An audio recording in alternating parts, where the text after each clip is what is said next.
Okay, so gonna do a quick review video for your unit test on Friday, which is on the accentuate the negative unit. All right, so again, just to reiterate our addition algorithms, if we have the same sign, you add the numbers and keep the sign. So that's going to be two positive or two negatives, add the numbers and keep whatever sign it is. So for the opposite signs, you do the different, or you find the difference, and then you use the sign from the number with the largest absolute value or the largest sign. So for example, 5 plus negative 11, the difference between 11 and 5 is 6. 11 has the largest sign, so it'd be negative 6. All right, so for subtraction, so these are different ways that we could break it down. So this one here, so a positive minus a positive is positive when, this is when, so when the first positive is greater than the second. So for example, 5 minus 2, so if this here is positive 1, it's greater than our positive 2, and our solution is positive. On the other hand, a positive minus a positive is negative if the second positive is larger. So for example, let's say 3 minus 7. So 3 is positive 1, 7 is positive 2, 7 is greater than 3, and we get 3 minus 7, which is negative 4, so a negative. This one here, positive minus a negative is always positive. So you start with a positive number, so let's say 5, and you're subtracting any negative number, let's say 5, but we've talked about when you subtract a negative, you're changing it into adding. So, for example, 10. So you start with a more positive, or you start with a positive number, and then you always end up adding something. So this is always true. Now, a negative minus a negative is a positive if the second one is less than the first one. So let's think of two numbers for an example. So if we have negative 3 is the first one, then we need one that is less than that. So let's say negative 5. All right, because negative 5 is less than negative 3, so we're good. So negative 3 minus negative 5, which changes to negative 3 plus 5, or just 2. So this is the first negative, this is the second negative, so we can clearly see that negative 5 is less than negative 3. But on the other hand, 5, which is the absolute value of the second one, is greater than 3. So if you want to think about it that way, you can as well. And finally, negative minus a negative is a negative if the first negative is less than the second negative. So for example, let's take negative 10, and we want to subtract something that is larger than negative 10. So I'm going to say negative 8, because we know that negative 8 is greater than negative 10. And we get negative 2. Again, if you want to think about it in terms of absolute values, the first one, the absolute value of negative 10 is 10, is greater than the second one. The absolute value of negative 8 is 8. So you can think about it this way or this way, whichever one is easier for you. Or we can go to our same change method. So what we do here is we know that for subtraction, we can just keep the first sign the same, change subtraction to addition, and change the final sign. So for example, in negative 4 minus 11, if we keep the first sign the same, change the subtraction to addition, and change 11 to negative 11, we get negative 4 plus negative 11, which is clearer to see that that is negative 15. So whichever way you prefer. All right, so moving on to absolute value. So we know that absolute value is always positive and it represents distance. So let's take this one on the left, for example. 1 minus 5 is negative 4, right? And 5 minus 1 is 4, and the absolute value of both of those things is 4. So if this is 0 on the number line, and this is 1, say negative 1, negative 2, negative 3, negative 4. Okay, so we want to do 1 minus 5. So we go to the left 5, and we get negative 4. Wow, negative 4 is how many away from 0? 1, 2, 3, 4. So the absolute value of negative 4 is 4. On the other hand, if we have 5 minus 1, so we'll say 5, 3, 1.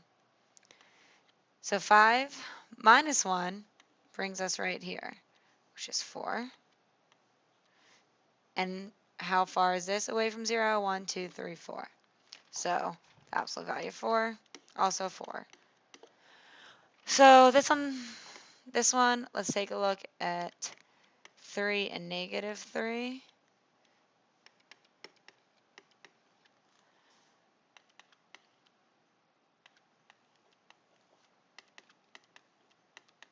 So 3 is here. How far is it away from 0? 1, 2, 3. So the absolute value of 3 is 3. Negative 3 is here. How far away is it from 0? 1, 2, 3.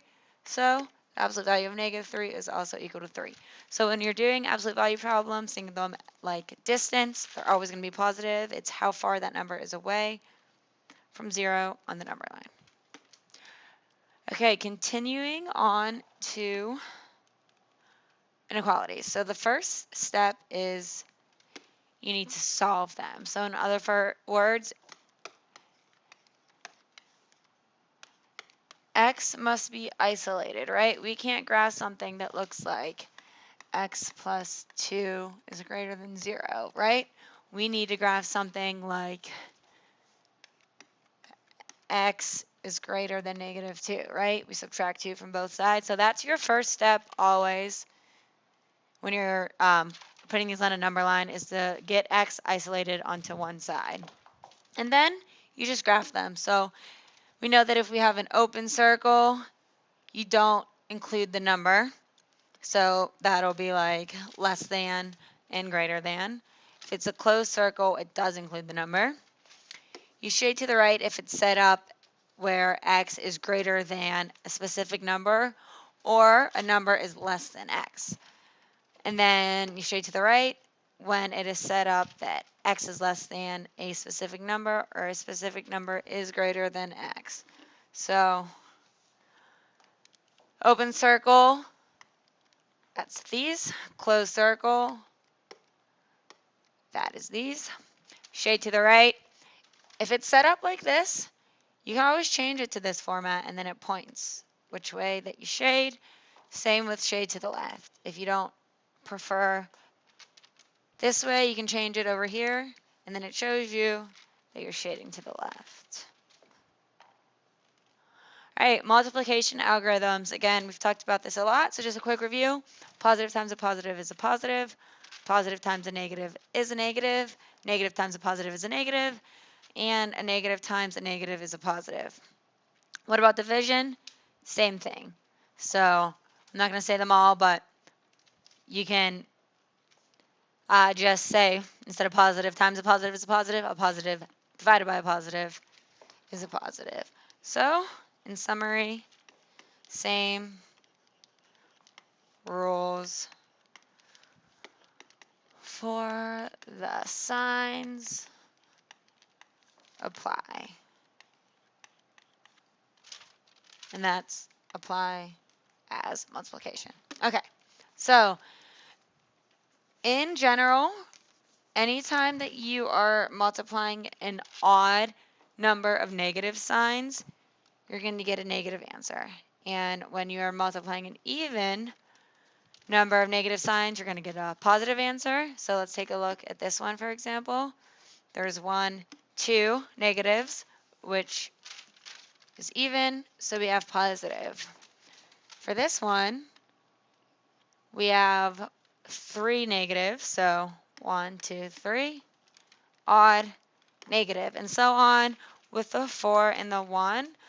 So, for example, for this top one, these two negatives here, this -2 and -4, they multiply together and you get a positive, and then it's just a positive times a positive times a positive. So in general, this is your rule. So let's take a look at the bottom here. We have -1 raised to the 117th power. So that means you're multiplying -1 117 times, which means that your answer is going to be odd, or your answer is going to be negative because 117 is an odd number. We also know that 1 times itself is just 1, so -1. All right, fractions. Adding and subtracting and multiplying, dividing fractions, you're going to know how to do that. So for adding, first thing you need to do, common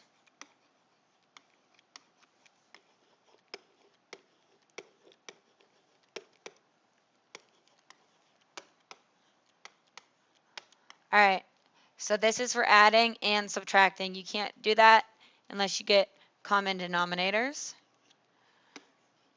So, for example, let's say I want to add 1/3 and 1/4. Step 1, common denominator as well. 12, I'm going to use 12. So, let's say, all right, so to get 12, I multiplied 3 by 4, so I multiply 1 by 4. And to get 12 on the right, I multiplied 4 by 3, so I'm going to multiply 1 by 3. And now you add the numerator, so 4 plus 3 is 7, and you keep the denominator the same, all right? And then if you have to reduce, you reduce. Subtraction, the same, you need common denominators. So let's say I want to do 1/2 minus 1/4.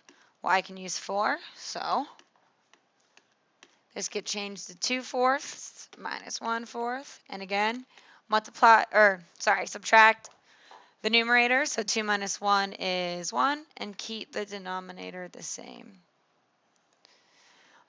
So one other rule of thumb, so for addition and subtraction, besides common denominators, we know that if we have mixed numbers that we need to put them into improper fractions, and then find common denominators.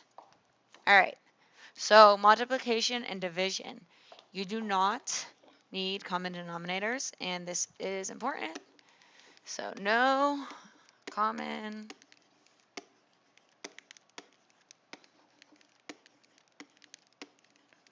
not going to write out the whole word. So no common denominators, okay? So you just multiply the numerators, you multiply the denominators, you can cross cancel if you would like, or simplify the n.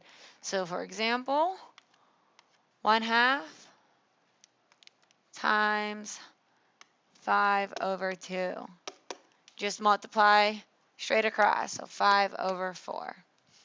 On the other hand, if I have 1/2 times 2/5, what I could do is cross cancel these 2's because 2 goes into both of those once, and then multiply straight across. So 1 multiplied by 1 is 1, and 1 multiplied by 5 is 5.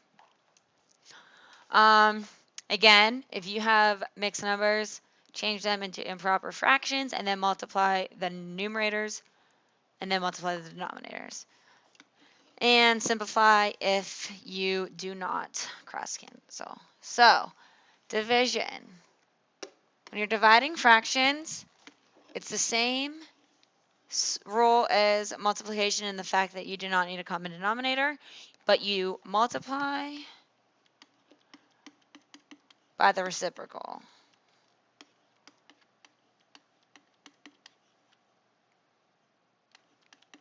So for example, if I have 6 and I want to divide that by 1/2, let's write 6 as a fraction and multiply by 2/1, which is the reciprocal of 1/2.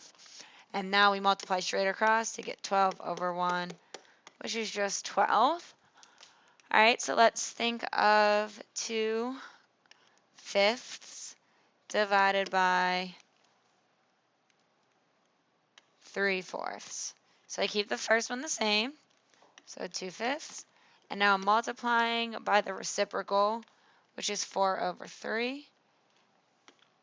And I multiply straight across, and I get 8/15. Again, if you have mixed numbers, change them to improper fractions, and then do these rules. All right, moving on to the order of operations. So while you're doing these problems, you do parentheses first, right? Whatever's inside of them. And then we do our exponents. And then, big note here, multiplication or division from left to right, whichever comes first. So it is possible that division is before multiplication, and it's possible that multiplication is before division. You just do whichever one comes first from the left to the right. And what do we think about addition and subtraction? Well, it's the same thing. So you do these in order from left to right, which means that subtraction can come before addition, addition can come before subtraction. Just make sure you do them from left to right. All right, the distributive property. So this here, factored form. So A is your common factor, and then you have two numbers, B plus C, or we know it could be minus, but this is called your factored form. When you multiply that out, and you get AB plus AC, this is called your expanded form. And if we look over here in relation to a rectangle, so A times B is this left rectangle, A times C is this right rectangle. So the sum of those two things is the sum of the total rectangle. On the other hand, if we look at it in factored form, we know that the area is just length times the width. Well, A is your length. What's your width? B plus C. So just a quick review on the distributive property, and then now we know that we can do that with negative numbers as well as positive numbers. So to go from factored form to expanded form, we multiply it out. So this first one here is going to be negative 3 times 2. Now you can do this as minus negative 3 times 5.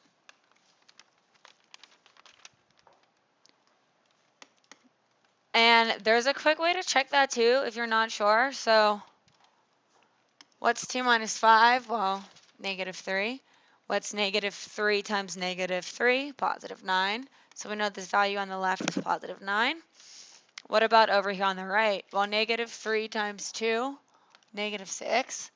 Negative 3 times 15, negative 15. We subtract the negative, we're really adding. So we get negative 6 plus 15, which is 9. So we did that one correctly, and we're good. Moving on to 4x minus 7. Multiply the 4 times the x. Multiply the 4 times the 7. And we have the subtraction sign in the middle. 5 times 7 plus x. So you multiply the 5 and the 7. It's positive, and we multiply the 5 times the x. All right, so now to the bottom one, first step, multiply the negative 2 by the negative 2. And we are multiplying the negative 2 by the negative 4. And we keep the sign in the middle. On the other hand, if we wanted to, we know that negative times a negative is a positive. So this is really 2 times 2. And this is really positive 2 times positive 4, and we have a plus there. And let's say we wanted to check that. Okay, so negative 2 plus negative 4 is really negative 6, right? So this is negative 6 times negative 2, so this whole thing equals 12. Let's see what we have down here. 4 plus 8 equals 12. Check. What about up here at this middle one? We have negative 2 times negative 2, which is 4. Good. Negative 2 times negative 4, which is 8. Good. 4 plus 8 is positive 12. All right, now to go from expanded to factored, we want to pull out the common factor and write the rest of the expression. So in this one here, common factor is 2, common factor is 4, common factor is x, common factor is negative 2. So let's pull those out. 2, and then in my parentheses, I have 5, and I could write it either plus negative 7 or 5 minus 7. And let's check this. So 2 times 5 is 10. 2 times negative 7 is negative 14. When I add those together, I get negative 4. Over here, I have 5 plus negative 7, which is negative 2. Negative 2 times 2 is negative 4. So we're good on the left. Check. On the right, 5 minus 7 is negative 2. Negative 2 times 2 is negative 4. So again, check. All right, so let's do the second one. So we pull out our 4, and then I have 5 minus 2. Now again, we can check these. So 4 times 5 is 20. 4 times 2 is 8. 20 minus 8 equals 12. Well, over here, I know that 5 minus 2 is 3, and 4 times 3 equals 12. So check. All right, so 6x minus 11x, we know that x is common. And then we write 6 minus 11 in parentheses. So a way to check this one is, well, how would we expand this? Well, 6 times x is 6x. And then x times 11, we have minus 11x, which is the same thing we have. So we're okay. And this last one I want to do, so when you have a lot of negative signs, it can get a little tricky, but our common factor is negative 2. So we pull that out. And now what are we multiplying by? Well, the first one we're multiplying negative 2 by x, and the second one we're multiplying negative 2 by a positive 13. So again, let's check that. If we were going to expand this, we would do negative 2 times x, which is negative 2x. And then we would do negative 2. We would keep this, so we'd do plus negative 2 times 13. And we see that we get the same answer. So you should be able to check these when you're doing them. Be relatively okay with them. All right, so let's solve variable expressions. And we do these using our order of operations. So the first thing we do is plug in our variables in parentheses. So here we know that we have negative, and then in parentheses we have negative 3, and that is cubed, plus 5 times y, which is 2, times 2 times x, which is negative 3. All right, so our plug-in step is good. Now we do everything in the parentheses. So we have negative, and then, well, we'll just do that. So, all right, negative 6. Now we'll do our exponents, because this here is the only order in the parentheses. So let's do negative 3 times negative 3 times negative 3, which is negative 27, right? Because the negative is getting squared, or the negative is getting cubed, and that's an odd number of times. So it's negative 27, and we keep this negative out here, and we're going to end up switching that around to make it positive. So now we have plus 5 times 2 times negative 6, okay? So now we know that the opposite of negative 27 is positive 27, plus 5 times 2, which is 10, times 6, which is negative 60. So now we have one operation left, 27 plus negative 60, which is negative 33. All right, let's do another one. So this one over here, we start by plugging in. So we have negative y. Well, y is negative 5, so that's negative y squared, plus 10 times x, which is 6, divided by negative 4 times y. Okay, so in the parentheses, negative 5 is just 5. Positive, we square that and we get 25, plus we start doing our multiplication and division in order from left to right. So 10 times 6 is 60, and then we can either divide it by 4 or divide it by negative 4 or write this step out too. So we have 25 plus 60 divided by negative 4, which is negative 15, multiplied by negative 5. Again, if you can do this here all at once, feel free. If you want to write it out so you don't mess it up, do that as well. So 25 plus negative 15 times negative 5. Well, we know that a negative times a negative is a positive, and we know that 15 times 5 is 75. So what we end up with is a positive 25 plus a positive 75, which gives us 100. All right, one last one.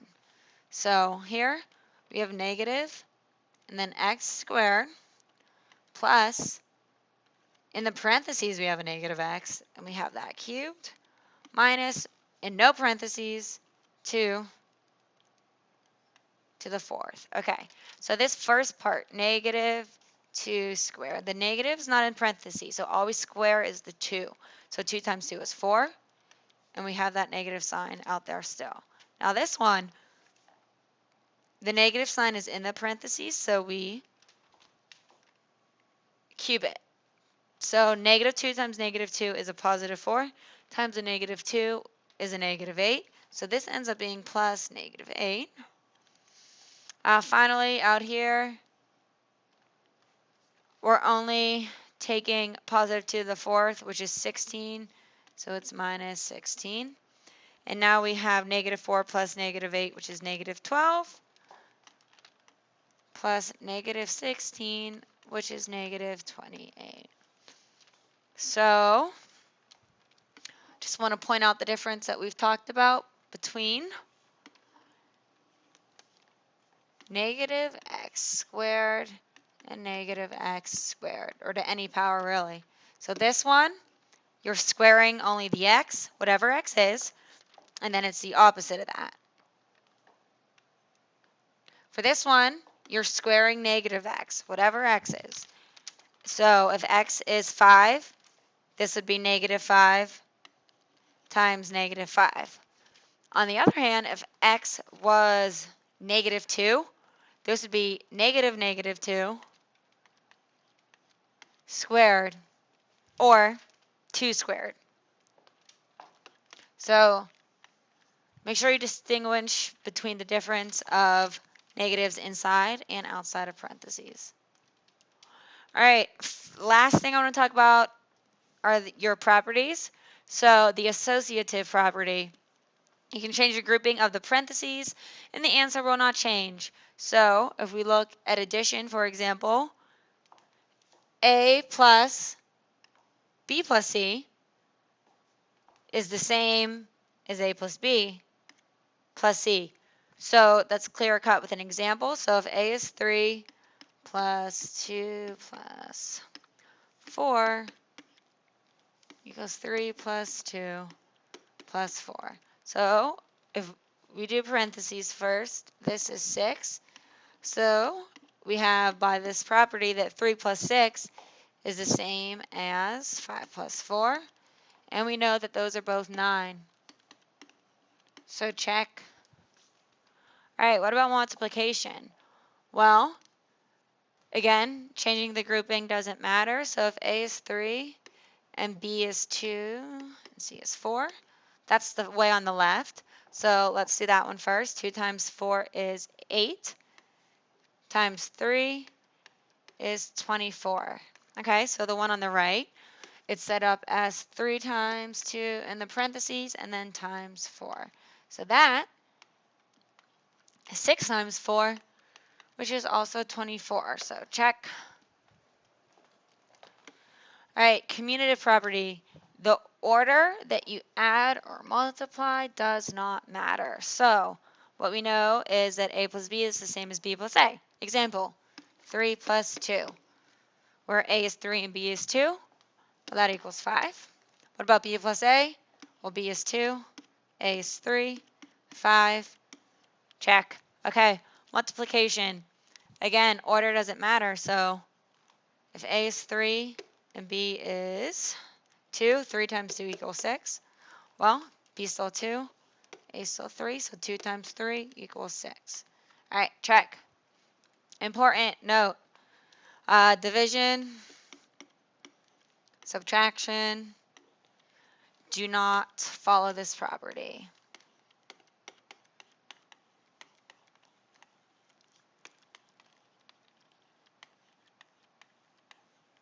So for example, 5 divided by 6 is not the same thing as 6 divided by 5.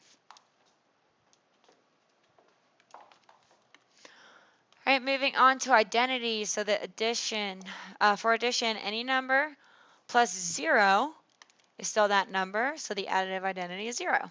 Multiplication, any number multiplied by 1 is still that number, so the multiplicative identity is 1. Let's do an example. If A is 8, if we add the identity to 8, we get the same thing as if we add 8 to the identity, which is just 8. So that's what this represents here. So let's look at multiplication. So if we multiply this any number, but let's say this number 8 times 1, it's the same thing as if we multiply 1 times that number.